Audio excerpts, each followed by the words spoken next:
Graças a Deus. Obrigado, Fernando. Graças a Deus. Boa noite a todos. Em primeiro lugar, que Deus e Jesus nos favoreçam, nos iluminem, nos abençoem, para que possamos, no abraço dos irmãos maiores da Casa de Leon Denis, dos irmãos espirituais, adentrar aos lares, levando a mensagem de carinho, de sustentação, de força, de coragem para as lutas da vida, tendo, sobretudo, como direcionador a doutrina espírita, que nos dá clareza e segurança para os enfrentamentos da vida, e como farol também o Evangelho de Nosso Senhor Jesus Cristo, que nos dá o suporte, o acalento para suportarmos também as nossas lutas. Que Deus e Jesus abençoe a todos e que sejamos sempre instrumentos do bem, homens de boa vontade. Muita paz a todos. Bem, como o Fernando nos trouxe, o nosso objetivo, então, é conversarmos sobre Kardec. A mensagem do nosso irmão Vitor já é muito clara, né? Que nos traz uma exortação para amar a Kardec, amarmos Kardec. E aí, para nós espiritistas, é uma data que ela é, vamos dizer assim, padrão, né? Ou seja, todo ano nós reverenciamos Kardec. Nós nos propomos a rememorar a sua memória, né? Rememorar os seus feitos, né? Trazer à tona sempre quem foi essa figura, para que nós mantenhamos sempre acesos em nós os objetivos primeiros da doutrina espírita, que é o consolo aos sofredores, aos desditosos do mundo, né? Um consolo para todos nós que estamos aqui enfrentando os desafios da vida. Então, quando pensamos em Kardec, pensamos nesse ser, né? Neste amigo, neste desbravador que trouxe para nós a doutrina espírita como instrumento de trabalho, instrumento de renovação, instrumento de conquista, instrumento de construção da verdade. Como diz o irmão Hermínio Miranda, né? Hermínio Correia de Miranda, no livro Diálogo com as Sombras, ele nos diz na introdução que o Espiritismo, como uma doutrina essencialmente evolutiva, ela não termina com Kardec, começa com ele. Então, mostra aqui que Kardec não trouxe para a gente nada pronto. Ele nos apresentou instrumentos de trabalho para que essa verdade, que é o Consolador de Nosso Senhor Jesus Cristo, ela continue sendo construída dentro de nós. Mas falar de Kardec é para nós sempre uma responsabilidade muito grande, né? Porque a pergunta que nos vem em primeiro seria assim: por que reverenciar Kardec? Por que trazermos sempre a memória dele para nós, mantermos a memória de Kardec viva em nós? Porque ele foi um precursor? Porque ele é o patrono da nossa doutrina? Porque ele é o pai do Espiritismo? Seria só por isso? Vejamos o que nos traz a exemplo Baltazar no livro Pela Graça Infinita de Deus, volume 2, no capítulo 3, cujo título é Kardec, Renovador de Ideias e Sentimentos. E no corpo do texto da mensagem de Baltazar, ele, psicografia de Altivo Caríssimo Panfiro, né? Então ele nos diz assim, Baltazar, que somente um homem com conhecimento, com equilíbrio emocional e com uma profunda fé em Deus, seria capaz de penetrar o campo da espiritualidade e perceber uma oportunidade de renovação para a humanidade, para a sociedade, para o homem para a vida do homem. Então, nós percebemos aqui que é muito mais do que simplesmente reverenciar um patrono. É reverenciar esse espírito, essa criatura que se fez entre nós com uma missão importantíssima de, como Jesus nos disse, né, de revelar todas as coisas e relembrar o que Jesus nos deixou, nos tinha dito, né? Nós muitas vezes nos equivocamos quando alguém nos fala dos profetas, né? Assim, achando que o profeta é simplesmente aquele que traz uma mensagem de futuro, que é presciente sobre as coisas que vão acontecer em futuro breve ou distante, né? Que traz sempre revelações. Então, o próprio Kardec, no capítulo 21, haverá falsos cristos e falsos profetas, do Evangelho segundo o Espiritismo, no item 4, ele fala da missão dos profetas. Então, é ele, Kardec, no entendimento dele, do que seria a missão dos profetas. E, em seguida, mais à frente, nesse mesmo capítulo, no item 9, o Espírito Erasto nos traz os caracteres do verdadeiro profeta. Por que nós estamos fazendo alusão ao profeta, né? Ou às profecias, ou essa capacidade da revelação, ou as revelações propriamente dito? Porque a doutrina espírita, o Consolador prometido, foi para nós a terceira revelação.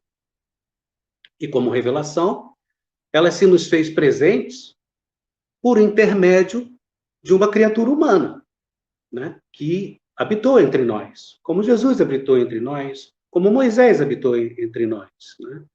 E aí cabe-nos, não exaltando a figura de Kardec, a ponto de rotulá-lo especificamente como um profeta. Não, esse não é o nosso objetivo.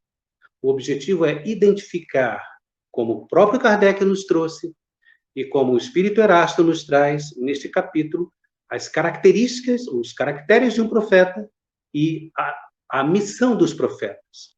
E, evidenciando isso, nós perceberemos nitidamente que Kardec se encaixa nesse envelope, né? Nessas características.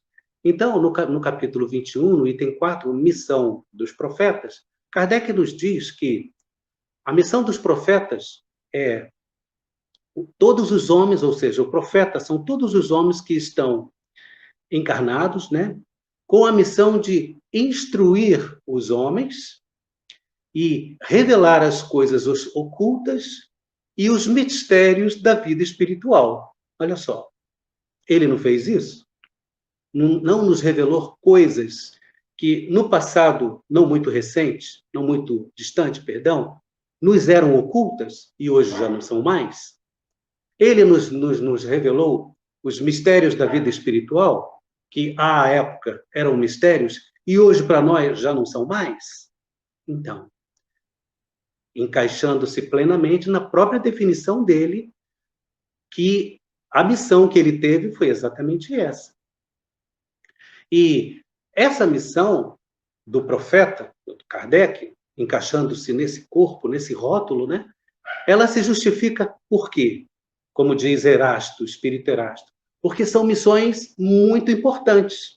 O próprio Espírito Vitor, né, nessa mensagem inicial que o Fernando nos deu, ele nos mostra, como diz a questão 571, né, 571 dos Livros dos Espíritos, né, que o próprio Kardec pergunta aos espíritos se são apenas os espíritos elevados que recebem missões importantes, né? Ou seja, quais os espíritos que recebem as missões importantes?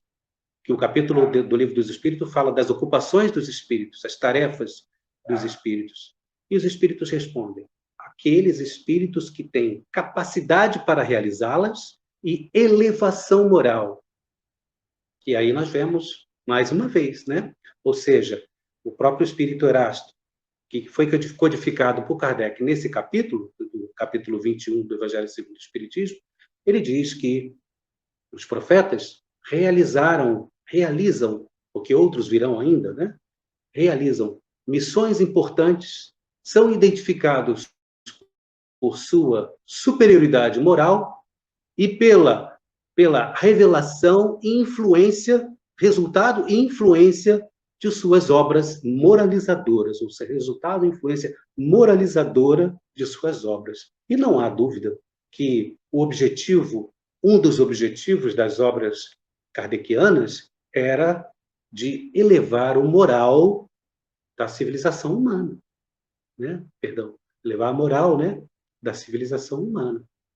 Então, nós vemos aqui que ele se encaixa exatamente nos padrões, nos caracteres que foram apontados por ele nesse capítulo 21 e ratificados pelo Espírito Erasto. Quando falamos da revelação, das três revelações, a primeira com Moisés, a segunda com o próprio Jesus Cristo, né, nosso Senhor, e a terceira com Kardec, nós vemos no Evangelho segundo o Espiritismo, no capítulo 1, Eu não vim destruir a lei, né? Dos itens 5 a 7, Kardec trata do Espiritismo, como ciência, como religião, como filosofia, e traz um pequeno esboço da trajetória histórico-cultural do Espiritismo, nesses três itens, né? E do objetivo e missão do Espiritismo.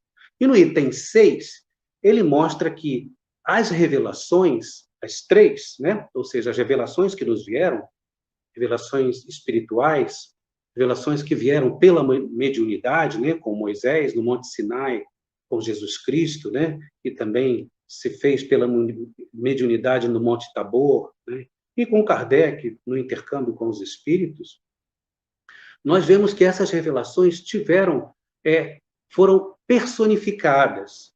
A primeira revelação personificada por Moisés, a segunda revelação personificada por Jesus Cristo.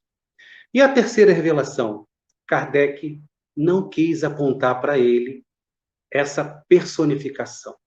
Ele não quis trazer para ele esse caractere de profeta, de quem trouxe a terceira revelação. Ele humildemente, né, ele deixa claro para a gente que o Espiritismo é um corpo doutrinário que não tem uma personalidade representativa, que ele é um ser coletivo, que teve a sua representação pela coletividade dos espíritos, que trouxeram as mensagens que nos foram codificadas, por intermédio dos médiuns que serviram de instrumental para que essas mensagens nos chegassem. Então, ele caracteriza o Espiritismo, ou seja, ele traz como personificação para o Espiritismo um corpo coletivo. Olha que coisa maravilhosa, bonita, né?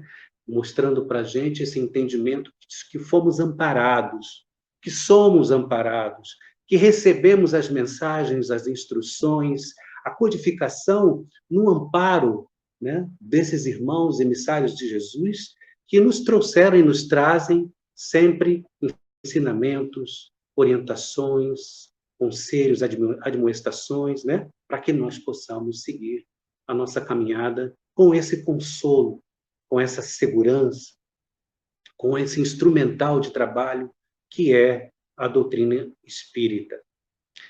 E aí nós recebemos então dele, né, codificado, o Consolador prometido, que, como Jesus disse, veio ensinar todas as coisas, revelar as coisas ocultas, né, e relembrar tudo o que já foi dito.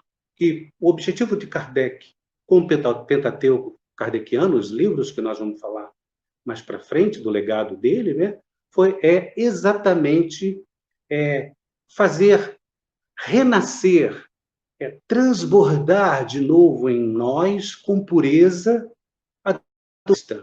o cristianismo, para que nós possamos abraçá-la com entendimento, com lucidez, e não simplesmente como mecanicamente, né? Como muitas religiões projetam para nós, de forma até muitas vezes dogmática. Então, com isso, nós temos aqui um breve prelúdio, né, um breve introito aqui, dessa imagem, dessa figura que Kardec é para nós e a importância dele para nós. Mas aí busquemos no Evangelho algumas considerações que nos levam a reflexões importantes sobre as dificuldades que Kardec, não só Kardec, mas os apóstolos, né, que de Jesus também tiveram para a divulgação das mensagens evangélicas, dos textos sagrados, da mensagem divina, da propagação da palavra divina.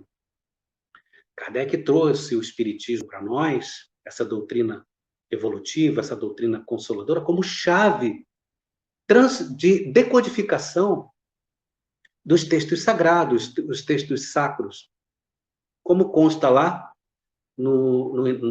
na introdução do Evangelho segundo o Espiritismo, Objetivos da Obra, em que Kardec nos diz que o objetivo do Espiritismo é servir como chave, como decodificador da doutrina cristã, para que nós possamos beber dos ensinamentos do Cristo com lucidez, com entendimento, com discernimento do que Jesus traz para nós a todo momento de sustentação nos seus evangelhos, na Boa Nova. Então, Kardec, assim como os discípulos, né, seus discípulos, eles tiveram dificuldade. Os discípulos de Jesus, eles temiam se lançarem ao mundo para levar a Boa Nova, porque a Boa Nova de Jesus, embora fale, como nós sabemos, da lei de Deus, ela transcodificava, né, ou seja, decodificava as leis mosaicas, trazendo um entendimento suave, um entendimento puro, um entendimento de amor, de caridade, de mansuetude, de humildade. Então, isso chocava o povo da época. Então, os discípulos tinham medo de se lançarem a essa propagação, porque não sabiam como seriam recebidos. E aí, Jesus, logo depois da ressurreição, ele conclama os seus discípulos a se reunirem com ele na Galileia. E eles vão até Jesus, e Jesus traz para eles uma mensagem de força, de segurança, né? De garantia, para que eles sigam nesse projeto de evangelização, nesse apostolado, sem medo, com tranquilidade. E ele lá no Evangelho de Mateus, no capítulo 28, versículos 18 a 20, ele diz assim: toda autoridade me foi dada no céu e na terra. E depois, ensinai a todas as nações. Batizai-as em nome do Pai, do Filho e do Espírito Santo. Eis que estou convosco todos os dias, até a consumação dos séculos. Ensinai-as tudo o que vos prescrevi. Ensinai a todas as nações tudo o que vos prescrevi. Eis que estou convosco todos os dias, até a consumação dos séculos. Jesus traz aí para eles, como para nós que queremos também, somos apóstolos do Cristo, né? Como diz Santo Agostinho, apóstolos do pensamento, nos traz segurança para divulgar, propagar a palavra divina, divulgar os evangelhos, falar de Deus, falar dele, Jesus Cristo, falar da vida eterna, da imortalidade da alma, falar dos mundos habitados, né? Ou seja, os preceitos kardecianos, que não são todos preceitos cristãos. Então, Jesus nos mostra aí que ele está conosco, a nos sustentar, a nos amparar nessa missão de evangelização. E Kardec tinha esse temor, mas ele se sentiu seguro depois que teve, pela mediunidade, as revelações e a certeza, a garantia de que estava sendo ciceroneado, assessorado, amparado pelos emissários do Cristo, principalmente pelo Espírito de verdade, né?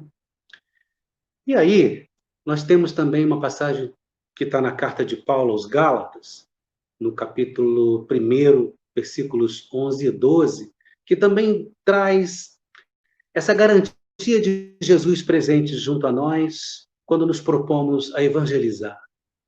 E Paulo, muito preocupado com os Gálatas, judeus Gálatas, que confrontavam, afrontavam Paulo em relação a, né, na dúvida que trazia a Boa Nova em relação à lei mosaica, né? E questionavam Paulo em relação aos ensinamentos que ele trazia, os ensinamentos de Jesus. E aí Paulo diz assim para os Gálatas: asseguro-vos, irmãos, que o evangelho pregado por mim não tem nada de humano. Não o recebi, nem o aprendi de homem algum, mas mediante revelação de Jesus Cristo. Então, Paulo mostra aqui que ele, médio de Jesus, recebia diretamente dele, do Cristo de Deus, as informações que estão codificadas nas cartas que ele nos deixou por ensinamento, que são nada mais, nada menos que réplicas do próprio Evangelho de Jesus Cristo. Então, vemos aqui, mais uma vez, né, Jesus mostrando que ele dá o suporte para esses que se lançam nessa missão, que é a missão de evangelizar. E também, garantindo isso, né, em Atos dos Apóstolos, no capítulo 9, versículos 10 a 16, mostra a trajetória de Paulo na conversão dele na entrada de Damasco. E, mais especificamente, no versículo 10 a 16, né? Ele conta aí, Lucas, né? Conta para a gente que Paulo, depois que teve o contato com Jesus e ficou cego, ele, em oração, tem uma visão e vê um senhor, um senhor de idade, né, adentrando o quarto dele e trazendo para ele novamente a visão.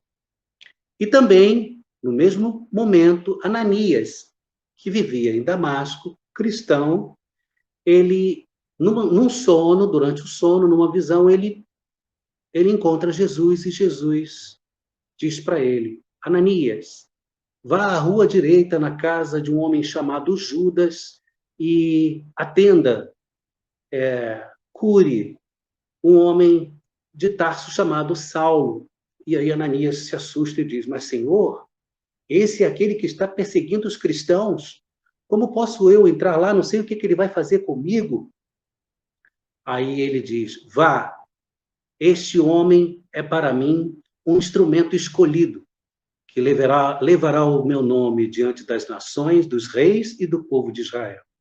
E aí Ananias vai, e aí nós já conhecemos a história, né? Que traz novamente a visão a Paulo. Mas o que importa para a gente aqui, desse texto, desse trecho, é que Jesus capacita, ele prepara aqueles que ele vai dar as missões mais importantes, as missões difíceis. E Paulo tinha o preparo para isso.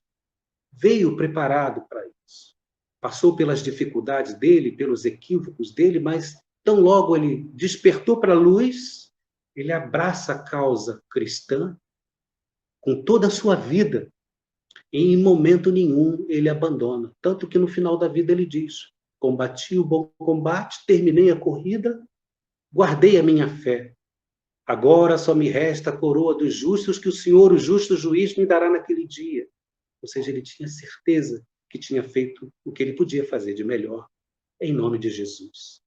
Então, aí nós vemos, né, algumas observações de que aqueles de nós que nos propomos a evangelizar, que nos propomos a levar a palavra de Jesus, como Kardec fez, Kardec, mais do que isso, trazendo um instrumental de trabalho para que nós façamos isso, né, temos sempre o amparo dos espíritos maiores, dos irmãos maiores do mundo espiritual, que nos dão essa garantia, nos dão essa sustentação, nos dão os recursos necessários para que nós possamos trilhar essa proposta que é evangelizar o nosso mundo, as nossas almas. E aí o nosso objetivo hoje aqui, então, é esse, né? É reconhecer Kardec como um profeta da terceira revelação, ao codificar o Consolador prometido, recebido pelas vozes dos Espíritos.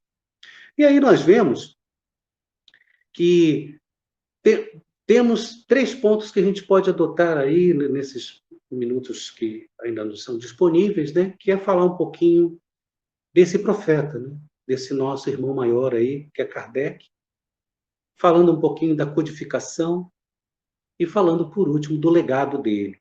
Então, vamos lá e vamos, então, falar de Kardec, esse nosso profeta da terceira revelação.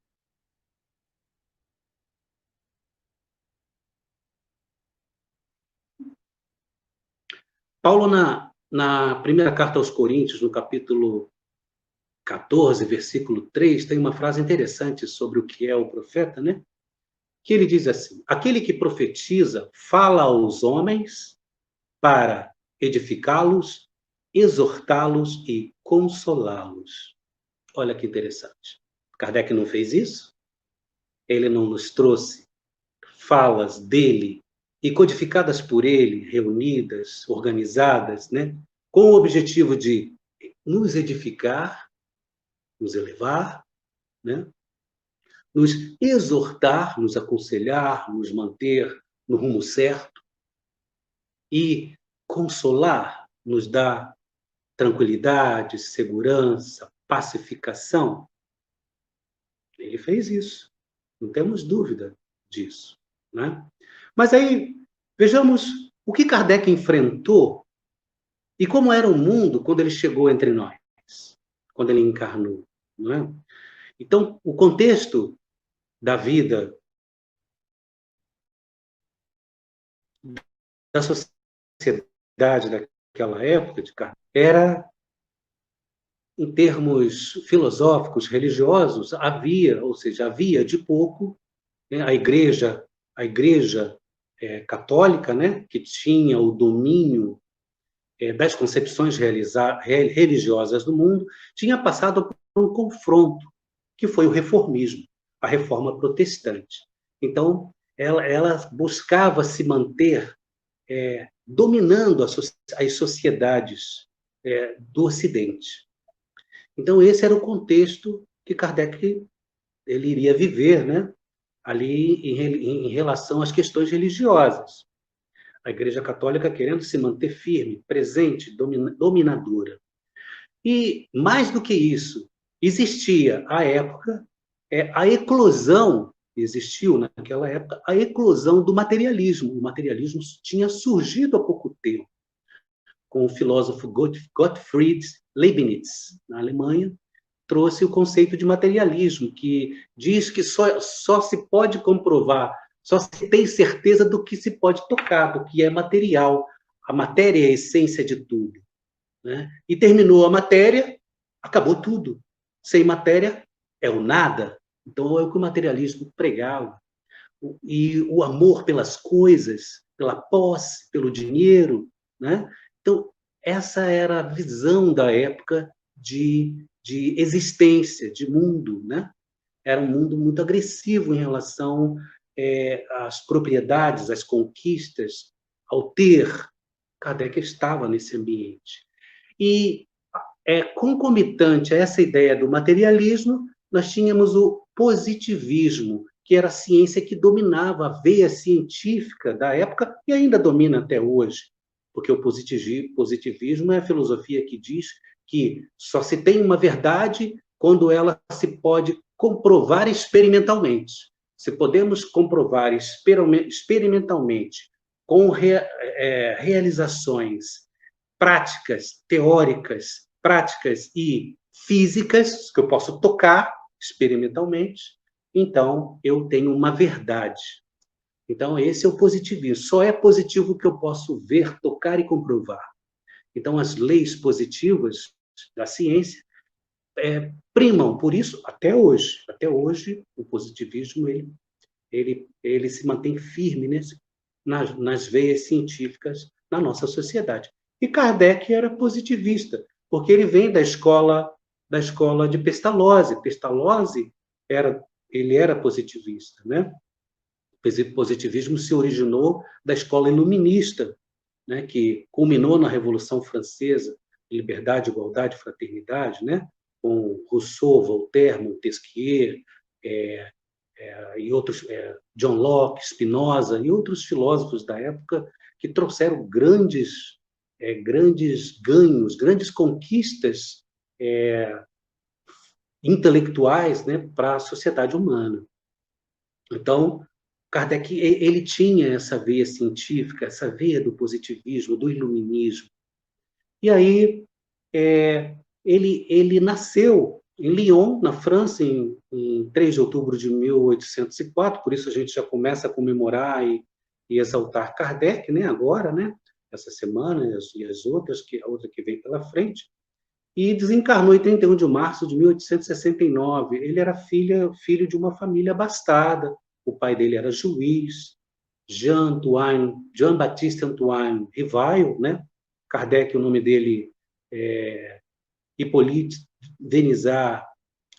Léon Denisard Rivail, né? E o pai era Jean-Baptiste Antoine Rivail e a mãe Jeanne-Louise Duhamel. Ele veio de uma família abastada, né? Não teve dificuldades para estudar, né? Então ele teve facilidades, teve suporte familiar, né, para poder desenvolver os seus trabalhos, né? Kardec, o indivíduo, ele era uma pessoa muito firme nas suas posições, ponderado, né? Metódico, estudioso, racional, firme nas suas decisões, difícil de fazer com que ele mudasse de ideia. Então, um espírito assim com características muito definidas e positivas nas suas atitudes, né? Ele tinha uma característica assim de buscar sempre os estudos teóricos experimentais e as pesquisas teórico-experimentais. Ele foi pedagogo, né? Ou seja, a religião, em termos de religião, Kardec ele não abraçou religião.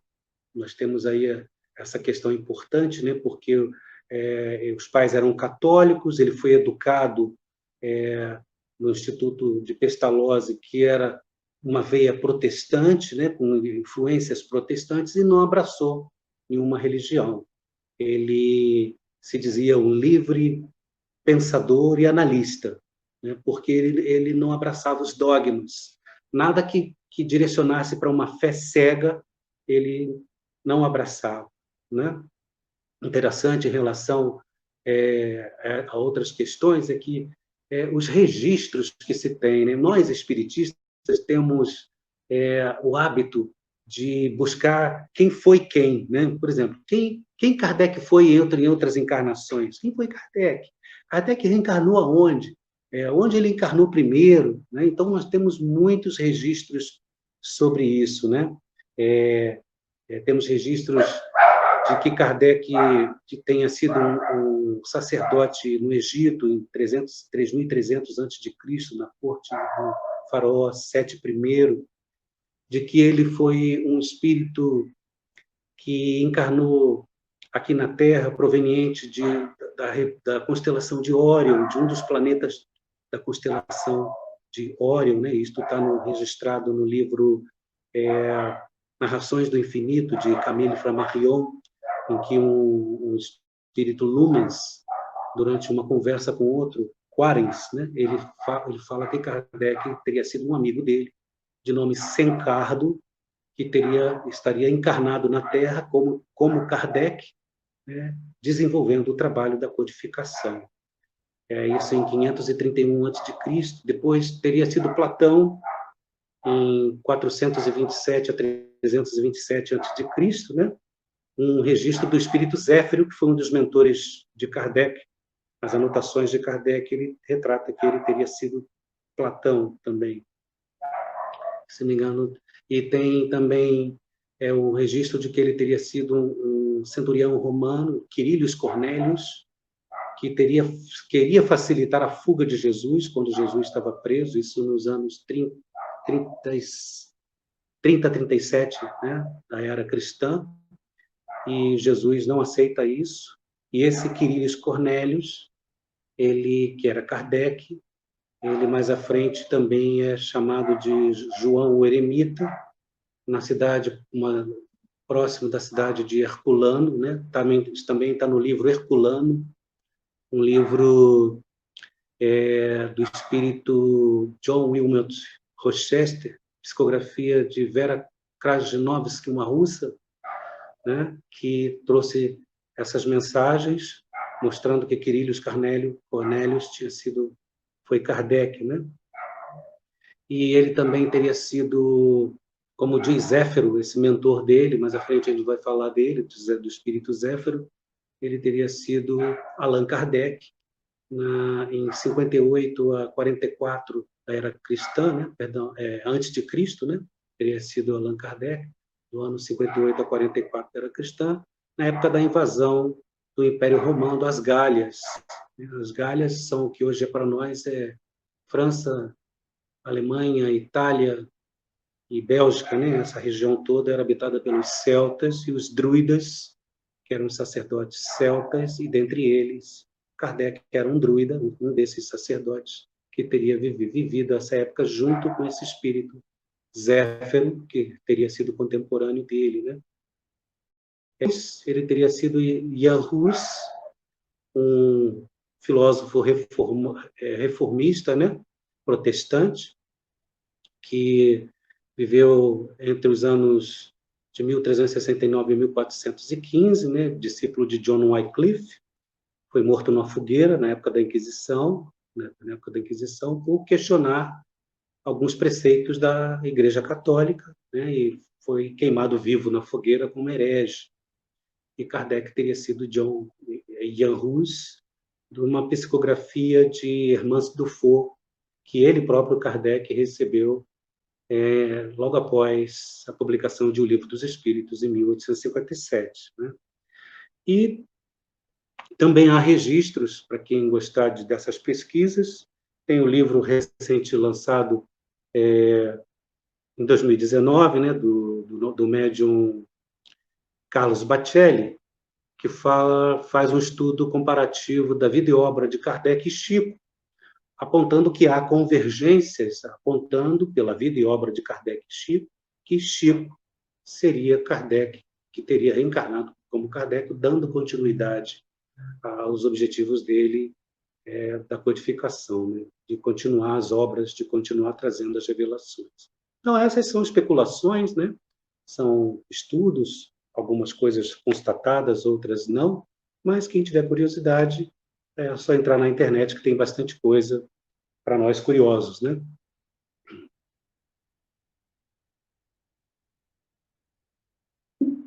Kardec, ele, em termos de competência, ele iniciou os estudos bem cedo, né?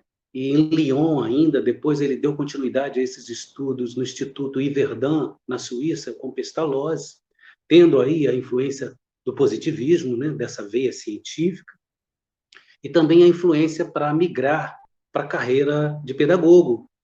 Então, ele foi pedagogo, né? Também foi contador, por isso fez com que ele tivesse condições de amealhar recursos financeiros e vivesse confortavelmente.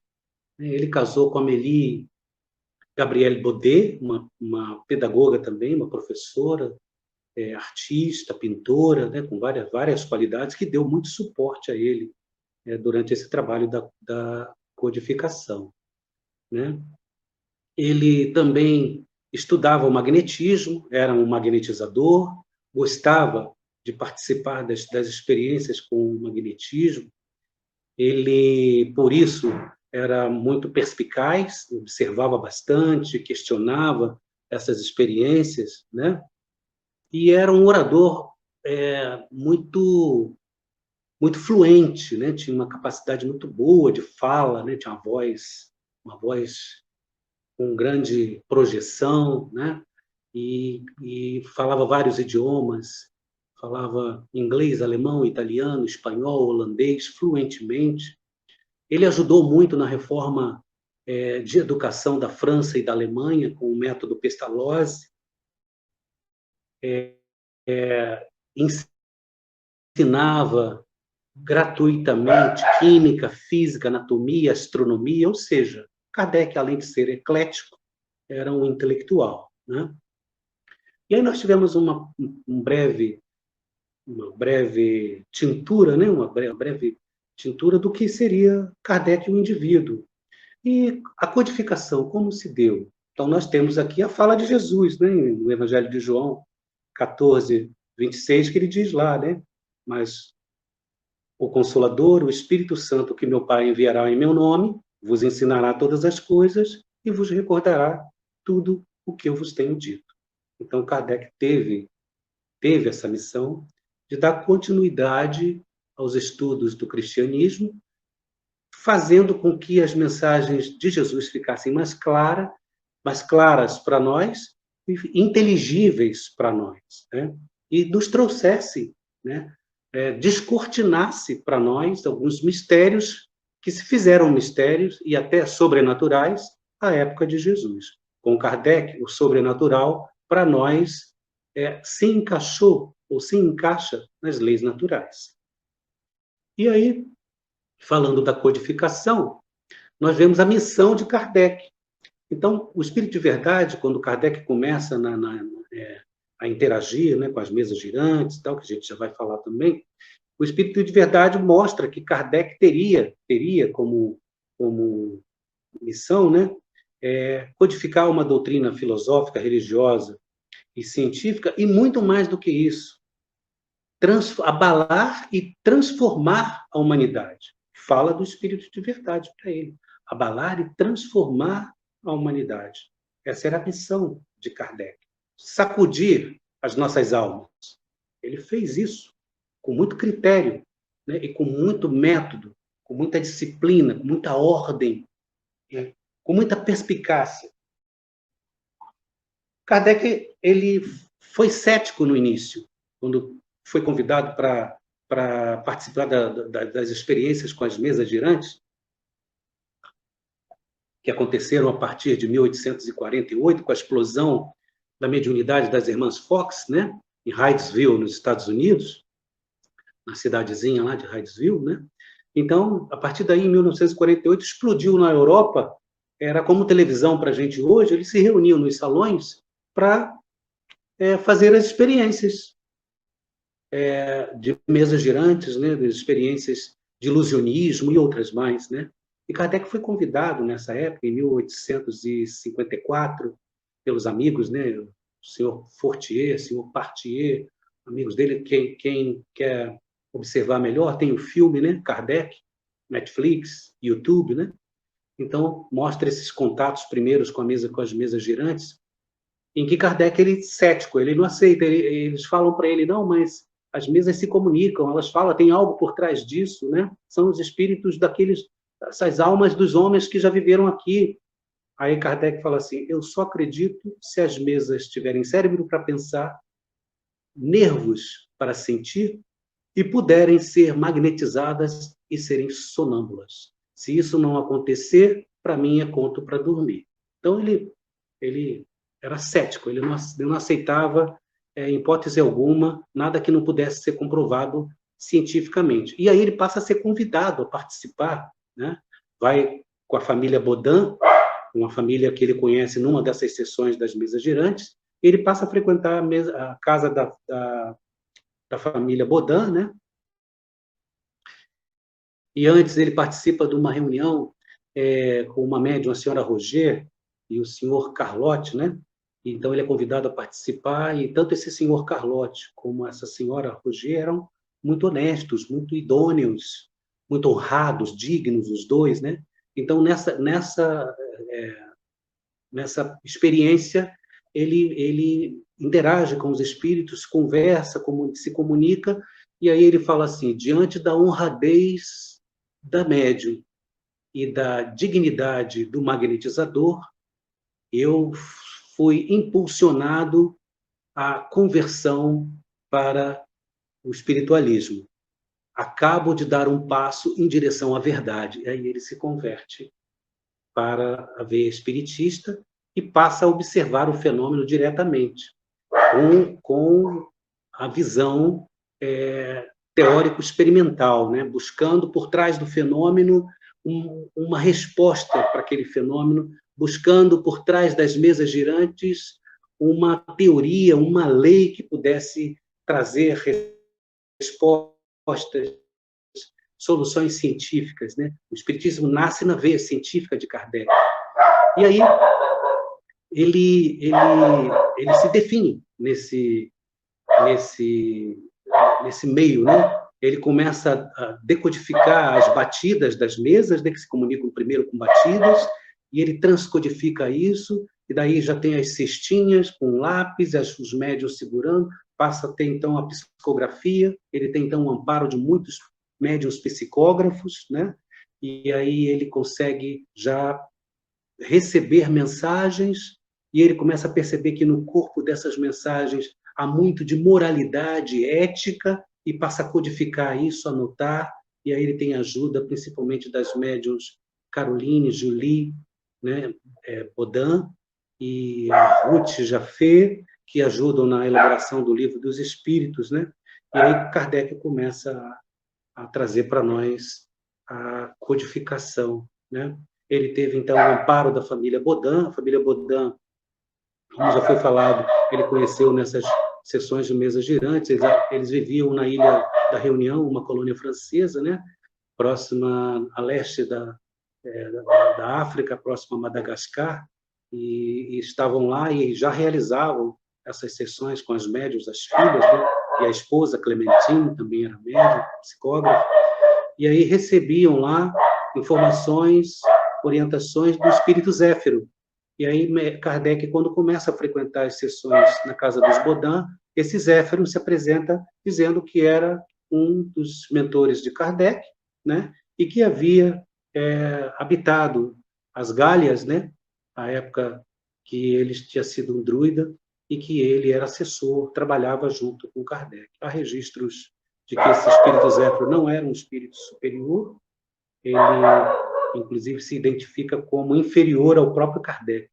Ele trata Kardec como um bispo, um apóstolo, um pontífice, né? E se coloca abaixo de Kardec. Muito claramente isso, né?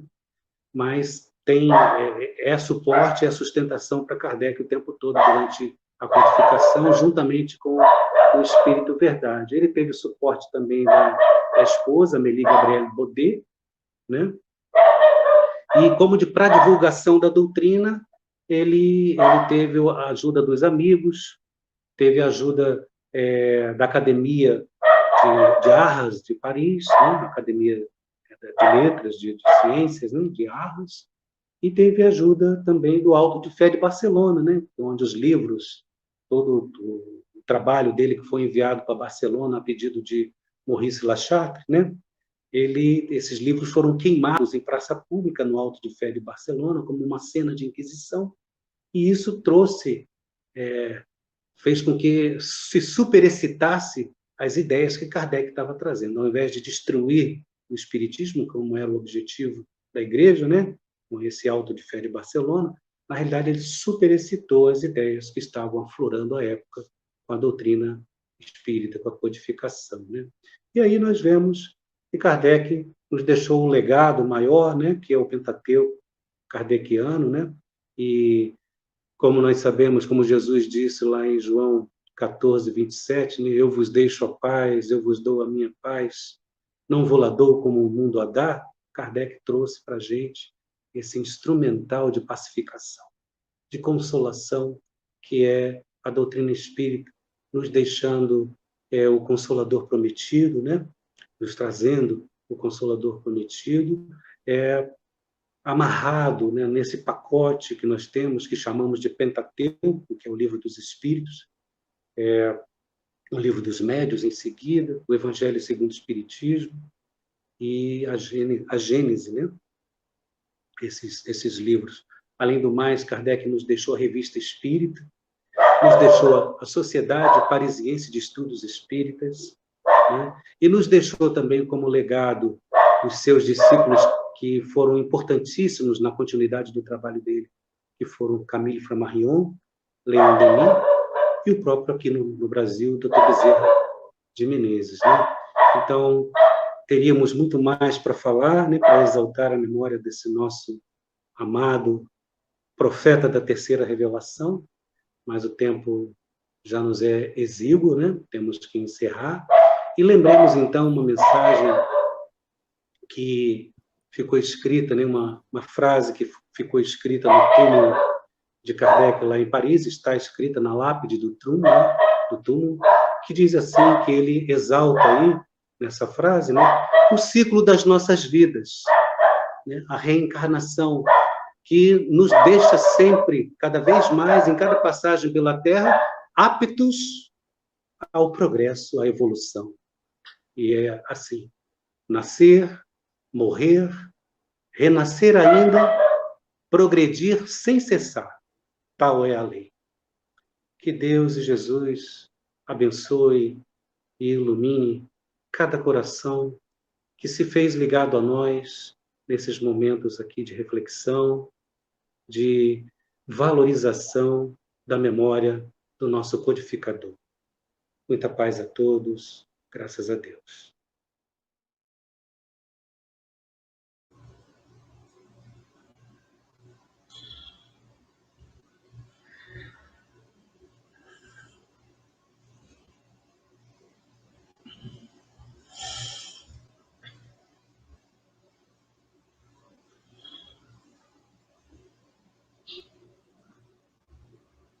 Irmãos, companheiros espíritas,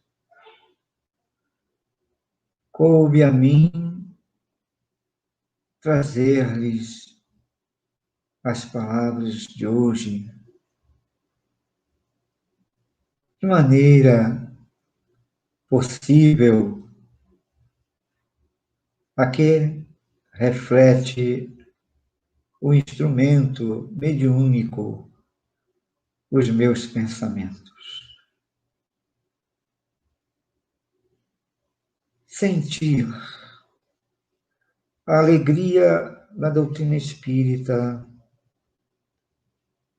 é perceber o amor se fazer na terra.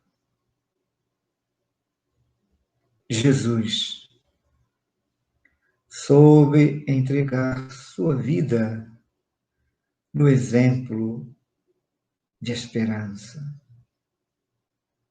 no exemplo da caridade, do cuidar, do socorrer aos aflitos, aos desesperados,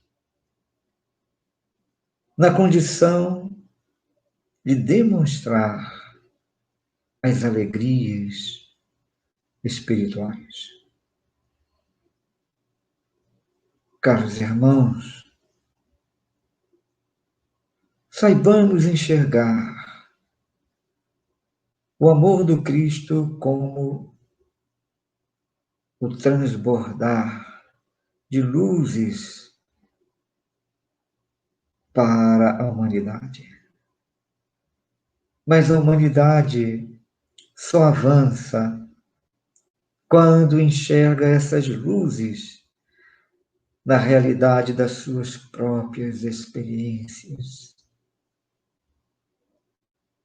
E vemos do mundo espiritual quantos espíritos sofridos, carregando suas dores das várias encarnações, não percebendo que o Cristo mostrou vida, enquanto que muitos apagam, retiram suas vidas, destruindo a si mesmo pelo rancor, destruindo a si mesmo pela dificuldade em conservação do corpo, destruindo a si mesmos por não se amarem, destruindo a sua própria existência.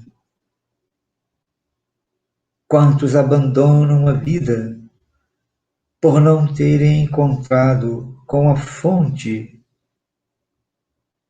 da vida. Caros irmãos, companheiros espíritas, vemos o amor de Maria, que soube compreender a dedicação de Jesus à humanidade. E esse Espírito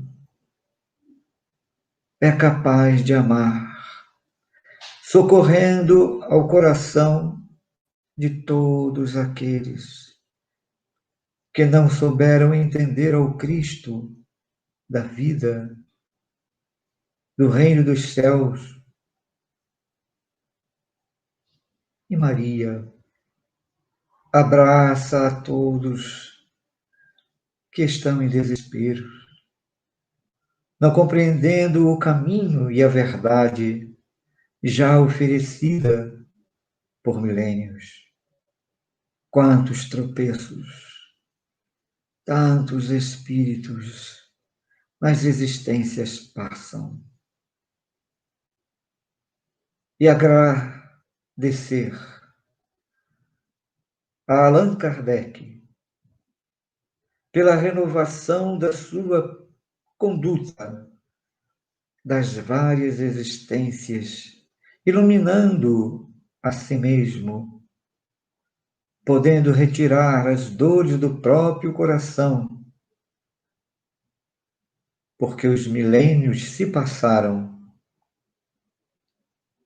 e das regiões espirituais que o espírito, no seu avanço pelas encarnações, alcançou, sabia que era momento de traduzir todo o conhecimento das leis de Deus, dos exemplos de Jesus para a humanidade sofrida. Perseguições passou, calúnias viveu, mas agora, com o objetivo de não encontrar mais um profeta, mas sim uma história, mas sim um conhecimento, mas sim o entendimento do que é a vida espiritual, não mais por um homem, mas pela realidade de se viver as leis de Deus. Allan Kardec apresenta a todos, em O Livro dos Espíritos, as informações traduzidas nas várias experiências, na comprovação a si mesmo e à humanidade de que Jesus nos envia o Consolador. Caros irmãos, espíritas, quantos espíritos sofridos estão retornando à encarnação, aguardando, após 163 anos de iluminação com a doutrina espírita, o amparo das mãos de todos vocês. Não escondam de vocês a iluminação própria. A mediunidade não deve ser algo visto para que alguém consiga iluminar o outro. A mediunidade é auto-iluminação.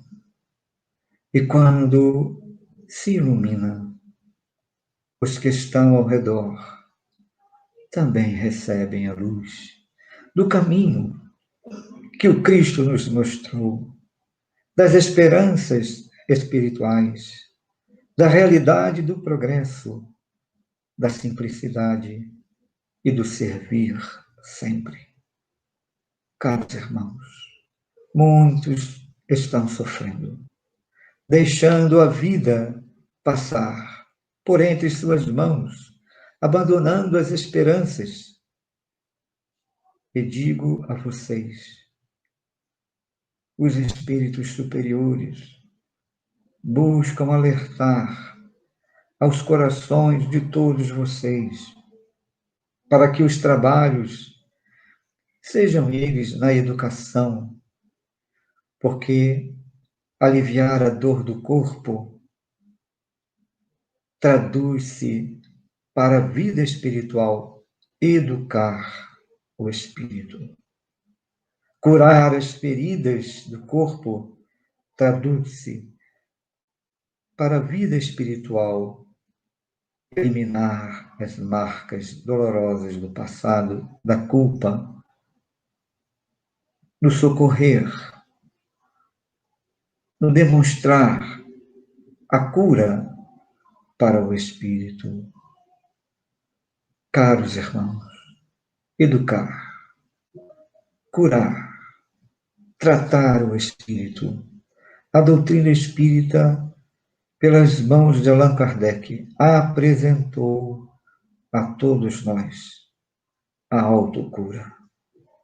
Jesus Cristo nos disse: vá e não voltes a pecar, para que mal maior não vos aconteça.